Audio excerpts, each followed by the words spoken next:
Hey, I'm Robbie Bear here with What's a Parents to Do with my beautiful wife and co-host. I'm Taylor Bear. And today we are talking about an issue that we actually talk about a lot at home, and that's how to deal with a young child when it comes to media. And we couldn't think of any better expert that we know than my father, who's been doing the research for the last 38 years. So we're going to talk to him a little bit about that. But Taylor, maybe you can talk about sort of what your friends are doing or what some of the things that we've seen, and then what we want to do as parents, and then we can find out about the data from my dad. Yeah. So a lot of young parents are kind of on one end of the spectrum. Either they'll cut out media entirely or they'll almost use it as a babysitter.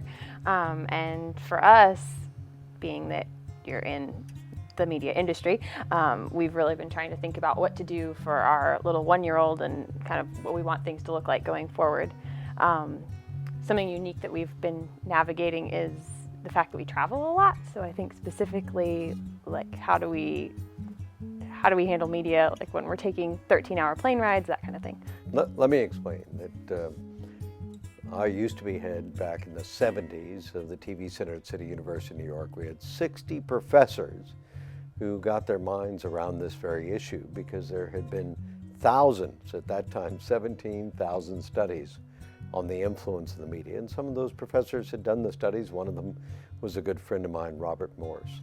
And those studies showed conclusively that the media has an influence on children. In fact, 99.99% of them. Now it's up to hundreds of thousands of studies. The last time I checked on it, I was head of a department at Berkeley talking about this very issue. And what we find out is that almost every major medical association, from the American Medical Association, the American Pediatric Association, the British Pediatric Association, all of them say that a child in the first formative years, from 0 to 2 to 3 years old, should not look at any of the media, because a child learns cognitive development by action, by crawling and by walking around the studio, by breaking things in the studio. But actually he's learning by doing. And when a child is just sitting there, they're not learning. So it's a big, big problem, because you've got, and especially, what you said about flights and trains, planes, and automobiles is a very big problem, because the child is cooped up and he's not doing all that active stuff that he's supposed to do. Now, when you get beyond 3, there's a whole nother set of matrices that takes place.